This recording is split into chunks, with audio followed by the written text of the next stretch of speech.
Okay, we're going to attempt to record this. Now, I think tap dancing is a little bit like prayer. So, for instance, you do some... put it down here.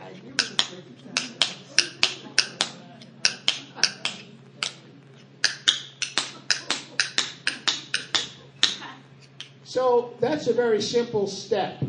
And it's also the way that you begin to warm up for tap dancing. Just a simple shuffle step. And then you can do it to the side as well, which you're supposed to do. It doesn't matter if you're looking, you can hear it.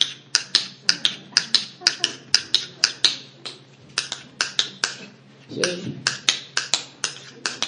So what you're doing is you're trying to get certain muscles that aren't otherwise used, as I found out, to tap dance. For instance, you have to lift your leg. Now, I say, I'm a runner. Don't I lift my leg? Yes, but apparently there's a muscle in there that you're not quite working. So when you do this, you have to work. Otherwise, you'll miss it. You won't make your tap unless you can lift the leg. And you have to have a very limber ankle, okay? Most of the times our ankles aren't that limber, so you have to do stretching exercises to limber up. I'm going to bring all this around to prayer in a second. But that's sort of a very simple step that one can do to just kind of get you warmed up. And to add to this, years ago, I think it was 19 years ago now, 18 or 19 years ago, I had, from running and not making mistakes with my life, if you will, not just running, but running and not being careful about whatever, stretching or running too much, something, a disc in my back, lower back, L4, L5, a common disc, sort of did kind of protrude outward, and it started messing with the nerves on this side. And so what I developed was what's called drop foot. Drop foot. You have trouble lifting your foot. And that lasted for about a week until we did various things. We tried steroids and we did the MRIs, and the surgeon says, we're gonna operate because you're not getting any better. And if we don't do this soon, this will be permanent. So he operated and got the disc all taken care of, so that's not a problem in terms of most things that I do. But what I found out over the years is that when I say, for instance, run, I'll be running just fine, and all of a sudden, this foot decides not to pick up. And what's the reason it's not picking up is because the brain, if you will, tells the foot through the nerves what to do. But now and again, the brain says lift up, but the transmission is broken. And so the foot just drags. And if there's a stone or a rock in the way at that moment, you will trip and hurt yourself. So I do two things. I always run with gloves. In the middle of the summer, I always wear gloves because when you fall and you're running, your hands are what braces you, and that rips up the skin. And try healing a wound on your hands when they tell you to keep the wound dry, and you can't do that. You're washing it all day long. It takes forever. So I wear gloves so that when I fall and hit my hand, I don't take the skin off. And the other thing is I tend to run looking down, not looking around. So if I want to look at the scenery, I walk. But if I start running, I tend to look down for, and it's not just stones, because these sidewalks are squares, and after a while, due to tree roots or whatever, or bad construction, one square comes higher than the other. And I was trying to fast walk once at a local Catholic church that will go nameless. I did not sue them, I should have, but God knows I've given enough to the church. They're going to give something to me. But Oops, that's just recording. Oh, any case, it was one of these squares that was lifted up, and I wasn't wearing my gloves because I was walking and fell right on my hands and so on and so forth. So it really is a problem. So now back to when I dance. This foot doesn't always obey, whereas this one is much easier. I can do anything I want with this one. I can say, now do this and do this and do this and do this and do this and do this and do this and do this. And I don't think much about it. But I'm thinking about it. My mind's thinking about it, but it's so quickly telling my foot what to do. But when I do this, I have to say, now do this one, do this one, do this. Does this go down first, or does this go down first? And sometimes I'm going along, and all of a sudden, it goes the opposite way. And that's because the transmission isn't perfect because of past life. So what one has to do, I think, is you have to work at it over and over and over again, and you have to do it on a daily basis. Otherwise, you're not going to overcome your past life, the way your body's built, or whatever. And the purpose is, now these steps that I was showing you, this is just something like that. But if you want the 2 feet to work together, something called a cramp, I think. When you're literally off the ground for a second, you're literally off the ground. But if you're in sync, you'll hear 4 distinct beats. And then when you're really on a roll, you can start doing these things and you'll be fine. But this foot doesn't always want to do that. So you're trying to get the 2 legs working together so they're one. Now, take it to prayer. You can't start out being someone who has a deep prayer life in which you are going to not pay attention to your thoughts. You're not going to use words, and you're just going to sit and rest in the presence of God to enjoy what Guillerand, who is our topic today, would call the overall purpose of prayer is to enjoy union with God.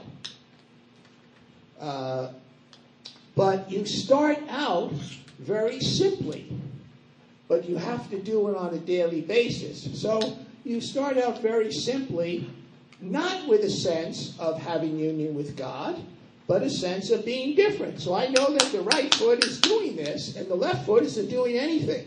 And then the left foot is doing something, and the right foot is resting. But eventually, you want both feet to be moving, and you want them both to be literally off the ground at a certain time. Just tune in, Singing in the Rain, okay? Go watch Singing in the Rain, and early in the movie, so you don't have to watch the whole thing. And it's not Gene Kelly doing the thing in the rain, which is the famous dance. It's Gene Kelly and O'Connor, the 2 of them dancing together. And you watch how fast they're moving. And literally there's moments when they're both off the ground. But they're doing the same basic steps. There's only so many steps. There's only so many things your feet can do. It's just the combinations that you make. So they have a goal of what they're getting to, but there's a starting place. And as a matter of fact, when the 2 of Donald O'Connor and Gene Kelly danced together, I mean, it was fast, it was quick, it was acrobatic, as both of them are. When they danced with Debbie Reynolds, and they tried to do the 3 of them together, you could notice that the dance steps dropped down from that expertise, because Debbie Reynolds was not as athletic and gymnastic as Donald O'Connor and Gene Kelly, or as advanced. And so it was very good, but you could tell it wasn't the same as when those 2 guys danced together, because she wasn't at their level yet, okay? And Ginger Rogers used to complain to Fred. It is really about Guillerand today. Ginger Rogers used to complain about Fred Astaire because Fred Astaire would practice to get her up to where Fred Astaire was. And she said it was just killing her, but she got in the best shape of her life. So you start out with prayer with a sense of not having it all together, a sense of separation and difference from God. But you do very simple things. You maybe say words. You read from a book. You read from some manual or some daily guide, or you open the scriptures and you read something. You have novenas, you have rosaries. And so the Catholic Church has great ways of introducing you to prayer. And our entire tradition has not only introductions to prayers, but ways to segue from introductions to a deeper and deeper prayer. So if you practice every day, do your exercises, if you will, and I do. I get up in the morning, and I don't just say, now I'm going to sit there and enjoy oneness with God. No, I'm not going to do that right away. I'm going to do some other things, segueing into it. I mean, I just woke up, and maybe get a cup of coffee. I get my heating pad heated up, put on my back, sit in my chair, and then I read a couple of things. I'm sort of segueing in. But I try not to skip a day any more than I would skip a day of practicing tap dancing. I'm not going to get any better ignoring it.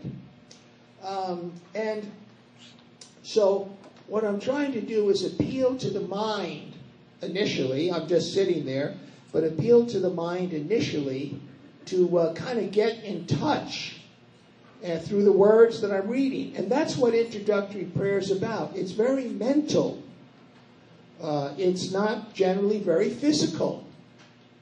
But eventually, when one is moving from reading to where you might put down the book, you would just let yourself be, your mind stops, at least you don't notice it thinking. You don't notice it doing the things that it was when you were reading or saying your rosary or reading your meditation or doing your novena or looking at a statue or a holy card. You're sitting there quietly and you're not really noticing that your mind is still working because you're not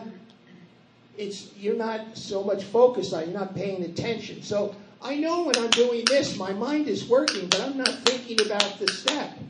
Over here, I'm thinking about the step because I know that I've got a shortcoming that I have to overcome, but I'll do it by practice, and eventually I won't think about it anymore. And eventually these 2 feet will begin to work in tandem or oneness. So my body is one. I mean, these 2 legs are together, but I experienced separation in the beginning. But eventually, dancing well is all about oneness with yourself, in which your mind is telling you what to do next, but you're just doing what's next.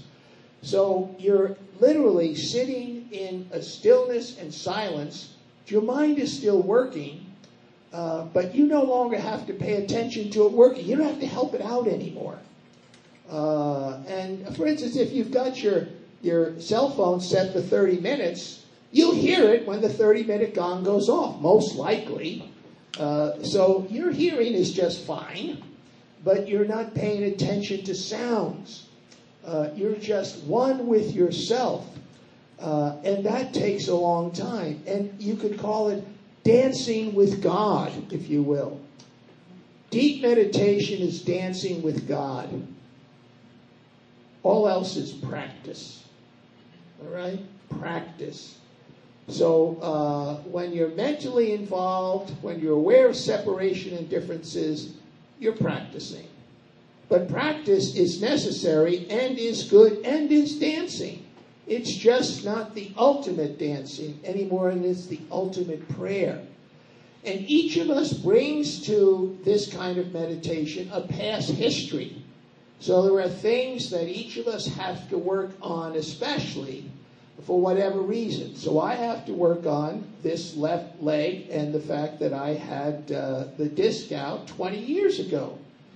And why am I noticing it especially now? Because I'm doing something that especially requires my body to be one. Dancing, tap dancing. So I'm noticing things I didn't know before and about my body.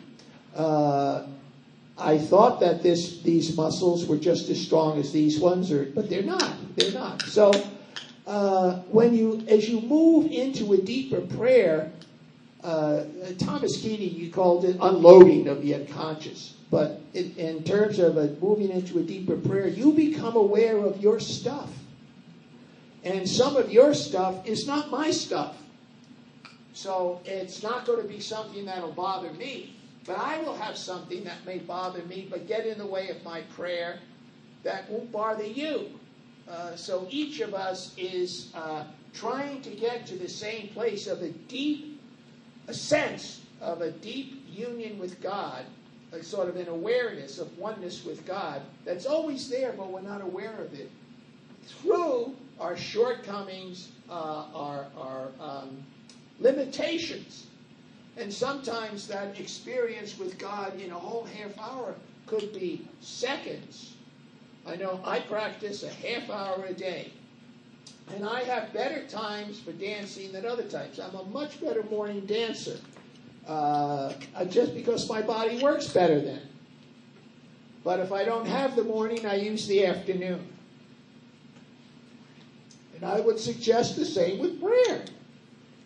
You simply do what you can do when you can do it. You have your sort of times that you would prefer, but it's better to do something than nothing and not to worry about the results. Because over a period, so some days I'm dancing and it's dreadful. Most days it's dreadful. I only started earlier this month. So most days it's dreadful. But I have a place that I want to go to in terms of the process to enjoy dancing. And there's all sorts of side benefits that I find. Just as you'll find as you get into deeper prayer, you'll find side benefits you didn't know about. So you read a book and you say, oh, I really want to be in connection with God. And you find yourself being nicer to your spouse. You find yourself being a better listener. You find yourself being more selfless. Well, you weren't thinking about that. It just sort of comes. It's sort of the side benefit. So what I'm beginning to find out is now when I run, this leg will lift up almost all the time now. And I don't scuffle. And I hear other runners, because I'm noticing this, they're scuffling. I tell you, you ought to take up tap dancing. But they're scufflers, I tell you.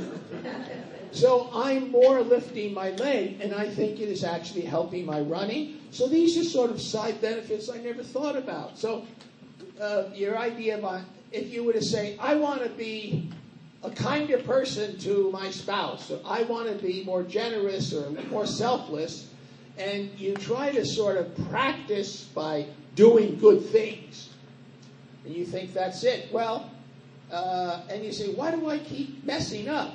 Because part of what most of us have that's broken is our will. Our willpower is not as power as we'd like it to be. That's why we fail.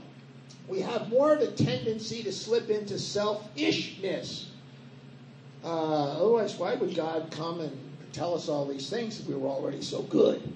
But we're more egocentric. We're more selfish than we might like to be. And these things don't go away simply because we want them to go away, any more than I'm going to become a tap dancer simply because I want to. And another thing that I found is in terms of practice, is I thought, because I have a video, my teacher made a video of these simple steps, as well as some dance. He says, work with the video. So that's what I do with a half hour. He goes through steps slowly.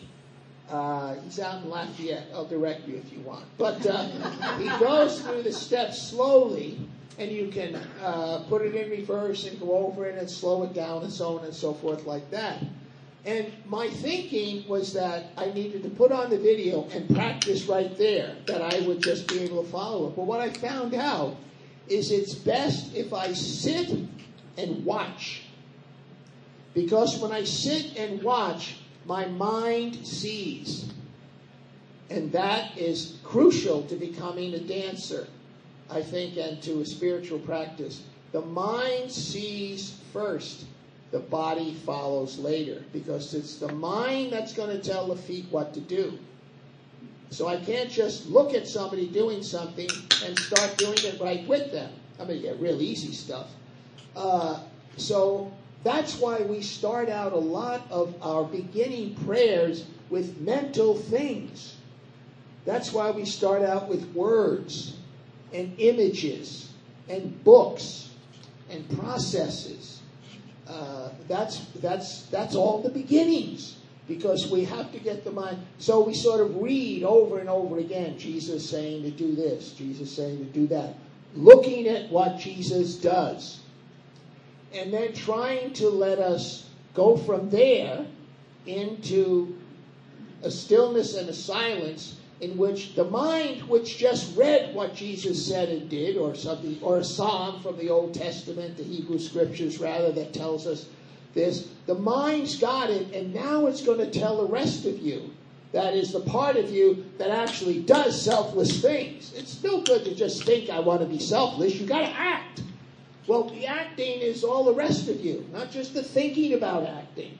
That's why many of us read something and we say, I'm going to be better. And you go out and you're worse. You're no different. You're just the same. Because you haven't let what you just read or heard, so it's seeing, hearing, reading, and so on and so forth, is what you said and heard, to get into you so that the rest of you will be able to actually do what it is you heard. So that's why you have people like Peter in the Scriptures saying, Jesus says something, and Peter says, I'm with you all the way. For instance, Jesus says, oh, Peter, I'm walking on water. That'd be Gene Kelly dancing. So Peter says, I want to dance just like Gene Kelly. And Jesus says, well, get out of the boat and come on. And he gets out of the boat, and he's just fine. Because he's focused on Jesus the whole time. Then he starts thinking about his fears and his anxieties, which are all there, and he starts sinking. Because he's capable. We're all capable. We all have union with God. That's why Peter's out in the boat standing on the water.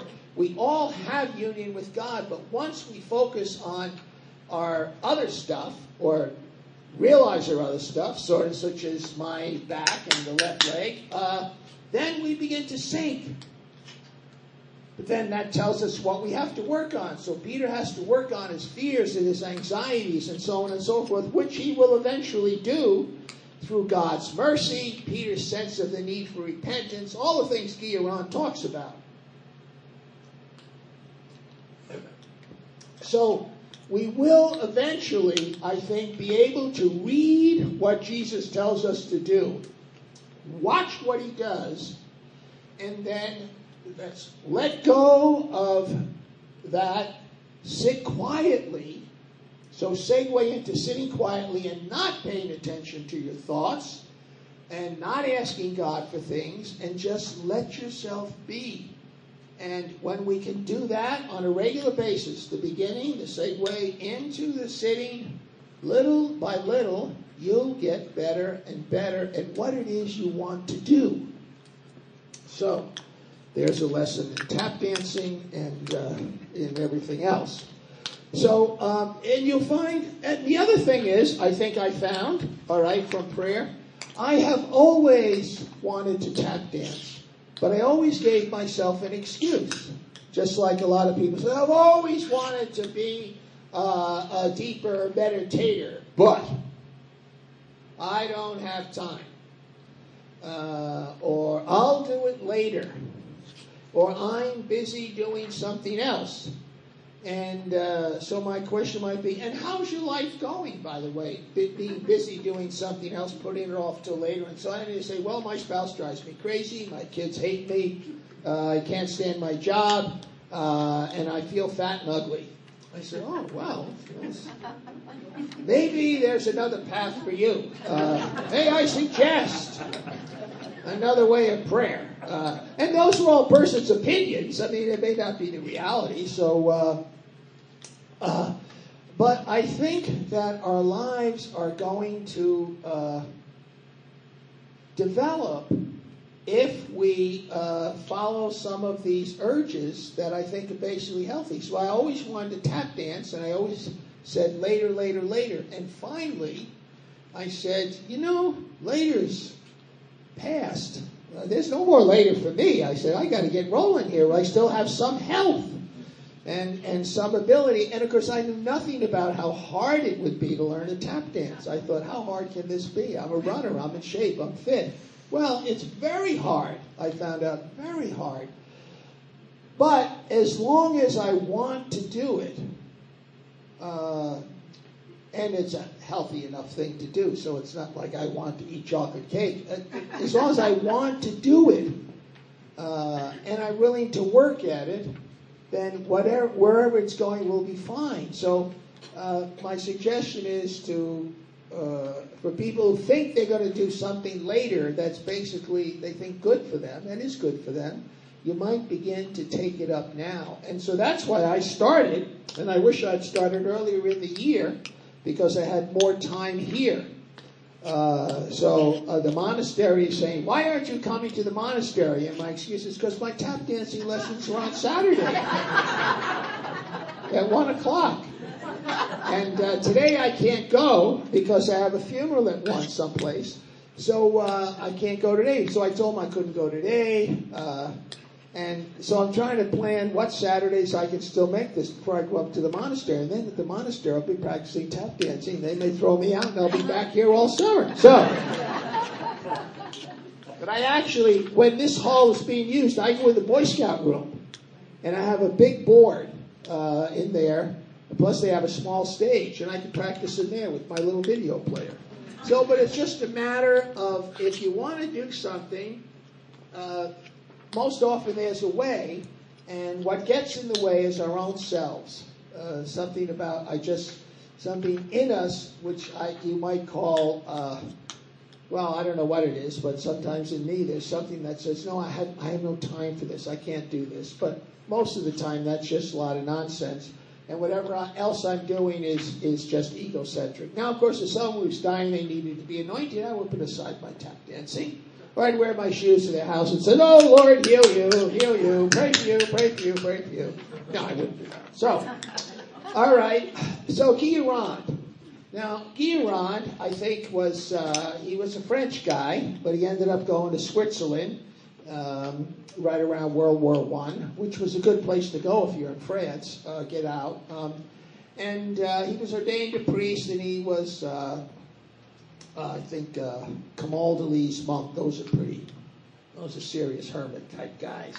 And but he had kind of a fiery personality, maybe temper. And so he had to deal with that in his own life. And so he wrote about that. In other words, I know when I read him, I says, I can relate to him. I can relate to him. Because he's not talking about everybody else's problems with prayer and their personalities and their shortcomings. He's talking about himself, Guillerand. And he died in 1945, just at the end of the war. And he was a monk in various places, Italy, Switzerland, France, and even in England. So he asks, and he wrote a book which is up here. I have it up here. Short book, by the way. The Prayer of the Presence of God, Dom Augustin Guillerand, a Carthusian monk. So it's a pretty skinny book if you're interested in reading it. Most of his writings he threw out, didn't think they were worth much. So that shows a certain amount of humility on his part. But I think a nephew was able to save a bunch of them, and that ended up being a lot of what this book is. So he comes up with a question. Now, he's a guy who's trying to practice contemplative prayer, but there's also a getting together with the other monks here and there to sing the holy office, if you will. And they have other forms. He sees monks doing other forms of prayer, the rosaries and so on and so forth. So it's not as if they're in their caves meditating mindlessly all day long. So he says, prayer is asking. Okay, all right, praise God. That's especially when you start out. This kind of asking, Lord, may I have a good day? Sometimes I start out with, Lord, thank you very much for this new day in my life. I'm still around. So he says, he starts out with, prayer is asking. But he says, what are you asking for? And in initial praying, we are asking for stuff for ourselves or for others. That's generally how we start out, because it's the sense of the otherness of God. You are the other with all the power. I'm me. I don't have this power, so I'm asking you to do this for me or somebody else. It's all a sense of that. Okay, that's fine. He says, it's a beginning. He says, but ultimately, what we're asking for is to be not only united to God, that is, experience something of the oneness, but to be transformed into God. So that what I think he's getting at is it's not just to sit there, not just, I mean, that's a bad thing, to experience almost a sense of not even being there. The half hour, 20 minutes just flies by. And it's like going on a good run when you're really fit. It just goes and goes, and you feel good, and you're not tired, and you're not labored. It's not just having that sense of quiet and stillness and sort of a sense of God being very close to you. It's also, what he means by transformed into God is when you get up.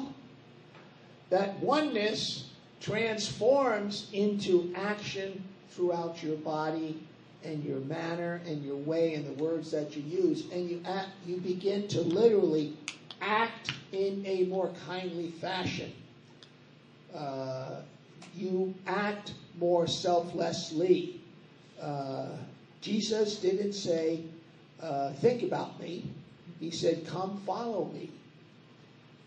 And he really didn't emphasize worship me. He said, come follow me. And the worship is supposed to ultimately lead to what he asked us to do. As a matter of fact, when the religious leader comes and says to Jesus, what is the first commandment? And we'll all jump into love God with all your heart, your mind, your strength, your soul. And Jesus, that's the first commandment. He starts out, hear, O Israel. Hear. H-E-A-R is the first commandment. You've got to learn to hear, not with your self-centered agenda, not with selfishness, not with fear, not with anxiety, not with resentment, or much less self-pity, but to hear free of the control of all those emotions. They could be there, but they're not controlling you. To learn to hear at a level that you're really hearing what Jesus is saying, and then to get deeper in your prayer so when you come out and up, you're actually able to do it. So hear in a way that you can actually do what Jesus says. So most of us, well, I can't love you that way. I got too many other things to do. Or I forget. I can only, whatever, I'm tired, so on and so forth. That's because our prayers stay in the beginning process of the separation. So I think learning to hear is what Lectio is about. And then learning to hear at such a depth that you don't even notice you're hearing. You're not aware of hearing because it's getting so inside of you. It's not just hearing words. It's hearing, it takes over the way you actually act. So we want to be transformed into God. And in the way we act. And most of us believe that we are not united with God because of our faults and our failings. I cannot be one with God because I'm not a very good person.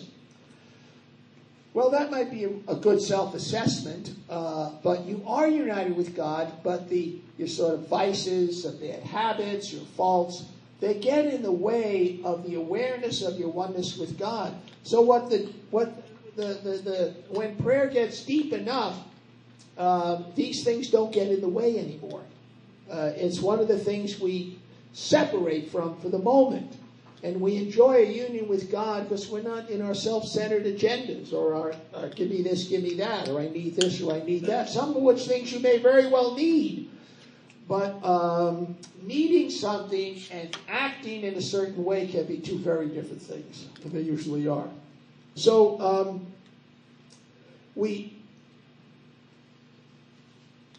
two things happen in terms of faults. One, faults that you know about, at least drop away so you can not feel so guilty and ashamed, and you can just simply enjoy the presence of God. On the other hand, if you've got some faults you don't know about, God will reveal them to you as you go deeper into prayer. So there's a double thing here.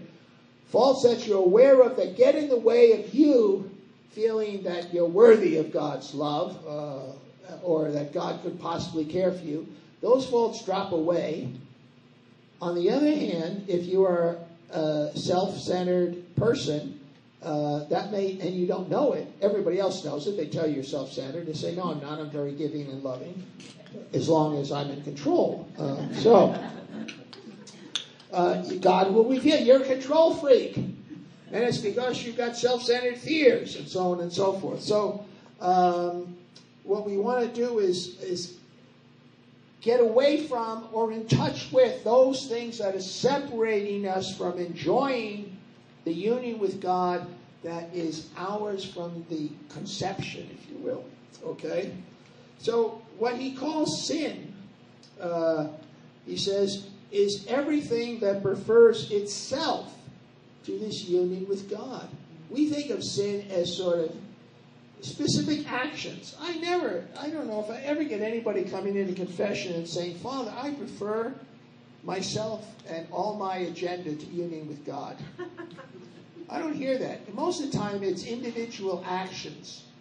I lied, I cheated, I stole, I was unkind, I was something like that. But they usually think of specific times. But or I'm impatient on a more ongoing basis, but something deeper is, no, I don't prefer to do this that you tell me will enjoy union with God. I prefer myself and my agenda, thank you very much. So he says, sin is basically self-centeredness, and whatever it is that contributes to our self-centeredness, which is often our fears. Fear I'm not going to get something, or fear I'm going to lose something. So, I'll go back to tap dancing for a moment. I will stop tap dancing the moment I decide I cannot get what it is I want. I'm not capable of it. And so I fear I will not get what I want, so I will stop doing it. And a lot of people stop their more contemplative practice of prayer because they think it's not working. I'm not getting there. However, they thought it was going to take, like at a timeline or something. Remember, this is a relationship, you and God. And God is got something to say about the relationship, and maybe it's going to take the time it's going to take. You need to just give it the practice, the patience of daily practice, and you will get to where God wants you to go. You just have to trust. So I will get to where I want to go if I just keep at the practice of tap dancing, because I've learned this from prayer. I will get where God wants me to go. And I will learn things from tap dancing I never knew I would learn.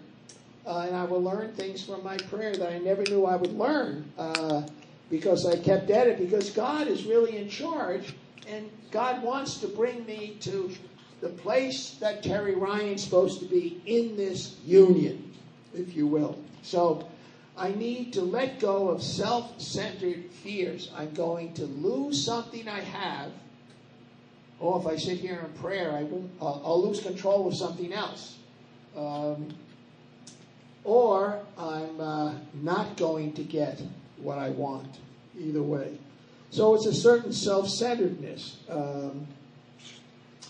So he says the will, by and large, now he's living with monks, and he sees it in the monks, he sees it in himself. He says the will is attracted to passing pleasures of the senses. That's what we prefer. Now you can take, well, we say, okay, what's he talking about? Oh, candy or treats or sugars or what's he talking about? Yeah, I can get that. Well, it's not just that. Transient pleasures of the senses can also be, I'm sitting here and I'm doing my little Lectio in the scriptures, and I've suddenly decided I'm going to read the whole book of Job. Where did that come from? Well, I just want to say that I read the book of Job. Now I'm going to read the whole Bible, and I'm going to read a book a day, however long it takes, and so on and so forth. You're attracted to accomplishing something so you can tell somebody else, I read the book of Job. Did you? I'm better than you. I read the book of Job. You never read the book of Job? Come on, get with it. Why don't you read the Bible? It's just, reading the Bible is not about reading the Bible. Reading the Bible is a segue to enjoying the union with God such that you'll be transformed to act in the way that Jesus has told us. So some of our transient pleasures are just what we're reading. And I have to remind myself sometimes, put down the darn book. It's very interesting, but that's not the whole purpose of your time here. And so sometimes my will play tricks on me. And I think some of those tricks could be done by whatever you want to call the evil one. In other words, the power of evil takes on good. Seemingly good. It disguises itself as seemingly good. Remember Jesus in the desert, the 3 temptations? Takes on seemingly good to keep us from the better. And Jesus was aware of that. I'm hungry, turn the stones into food. Says there's something better than that. So I think he's trying to teach us that.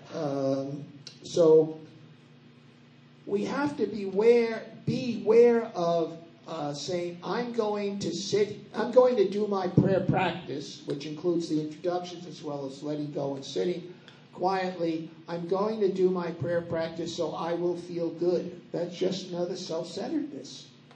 Maybe that moment you're not supposed to feel good. Maybe God's going to bring up something you've got to work on. Some resentment you have at somebody. I have learned recently, for instance, and I certainly wasn't praying to get this, that I was visiting with the Paulist Fathers down, I'm a Paulist priest, I was down in Vero Beach where we have a house, and I was down there for a couple of days, actually visiting relatives in Florida. But I stayed with the Paulists, and we went out to dinner. And I think there's 1, 2, 3, 4, 5, 6, 7 of us, I think. We're all sitting out there at dinner.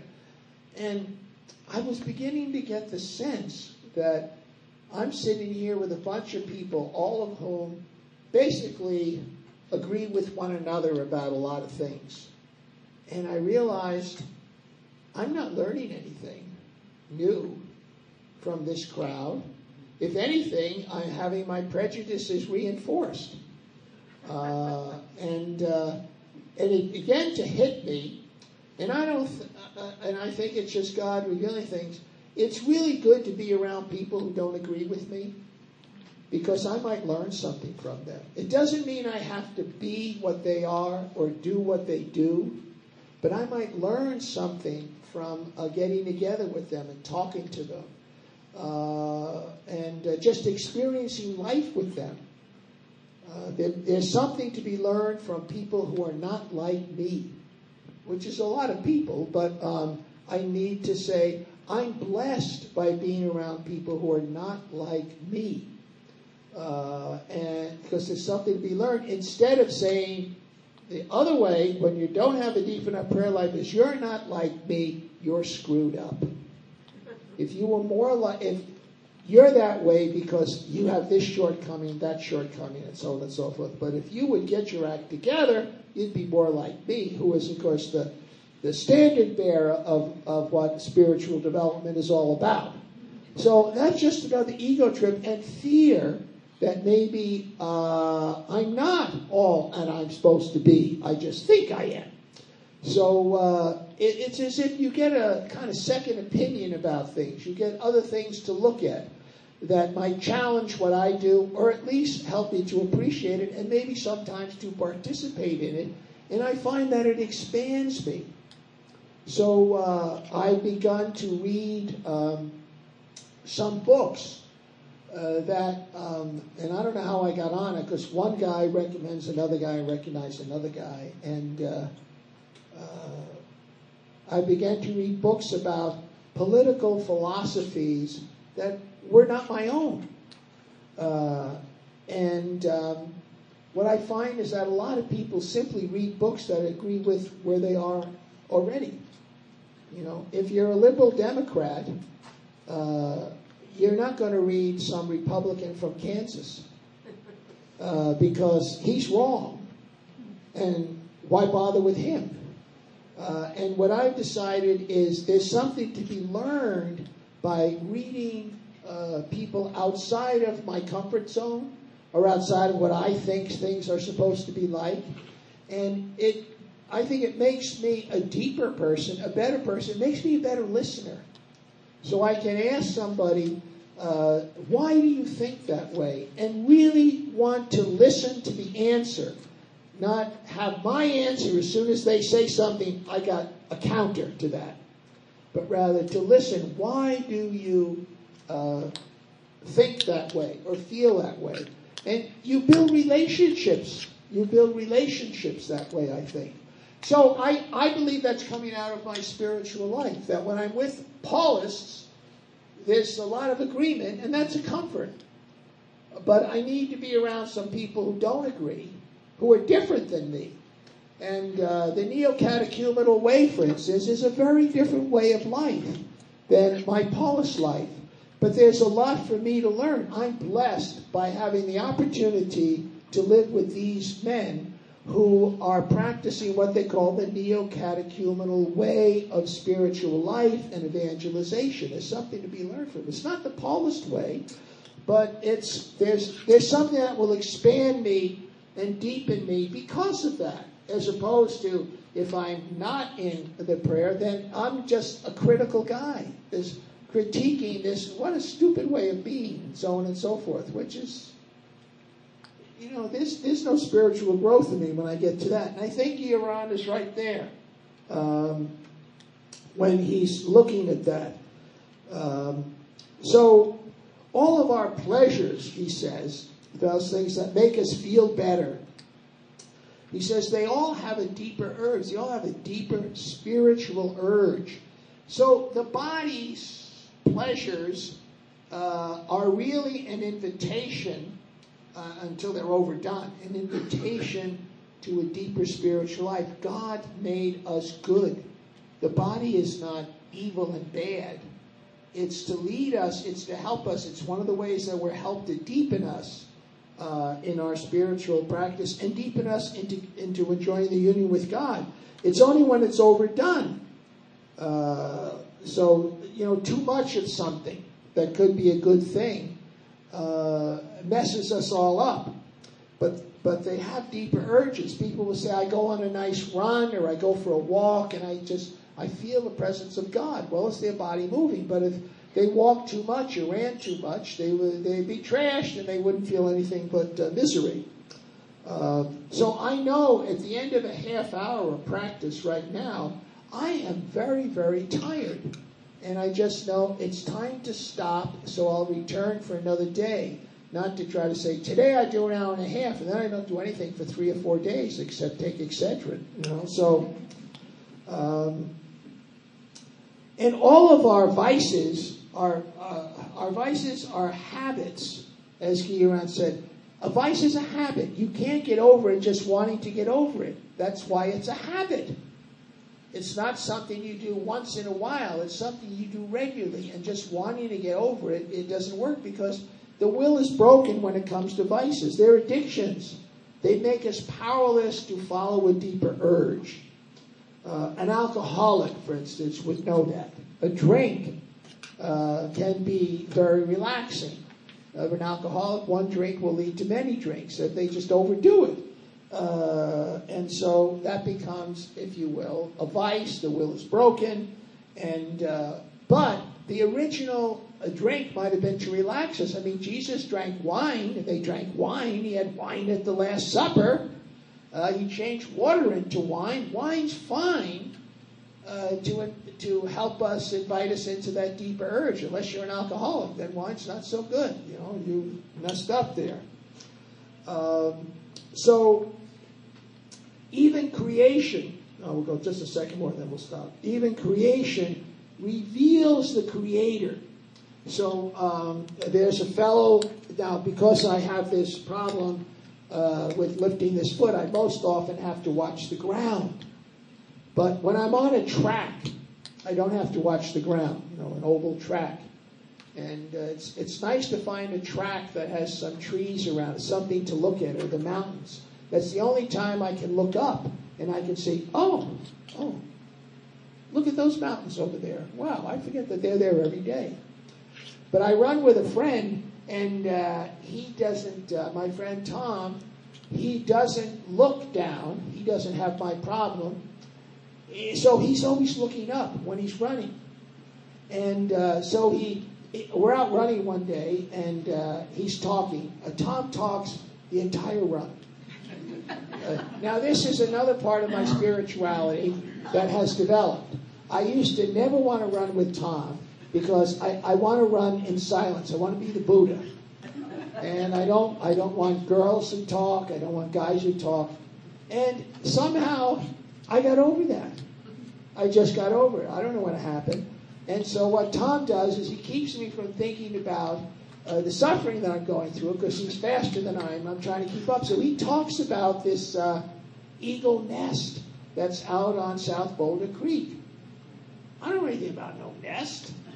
Well, it's not right. I thought it was maybe right beside the road, like the eagle sits right beside the road on the ground, What do I know?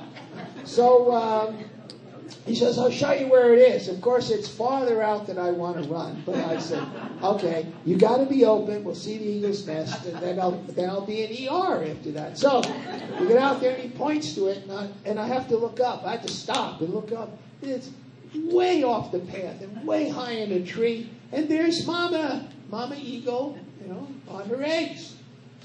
And I realized when he runs, he enjoys all creation. He sees, if you will, the godness of it all, the life of it all.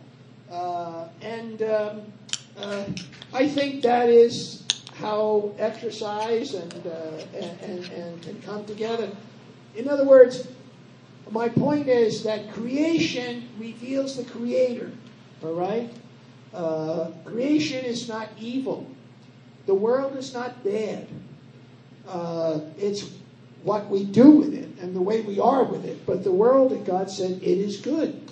So if you can look up and around and connect with it, and I think that's part of your spirituality. I can do that much better walking, if you will. But God is revealing. So when I'm at the monastery, and I used to work in the fields in the monastery, sometimes I just needed to look up and get away from the little job I'm doing and just look around and recognize the beauty of God in the work, which is part of what working outdoors in a monastery is supposed to do, reveal the presence of God all around you. But what happens with the power of evil, or the devil, is it darkens creation's transparency. And all you see is a rock, not the presence of God. Now, creation shows itself as the attraction to God. When it's just itself and we can't see through it, it becomes a detraction. An example. There's two stories in the Hebrew scriptures of Moses when they're out in the desert after they get away from Egypt and they're got no water. So God tells Moses to go over next to a rock, and of which their environment is filled with which. So go next to a rock and tap the rock. I think in one of the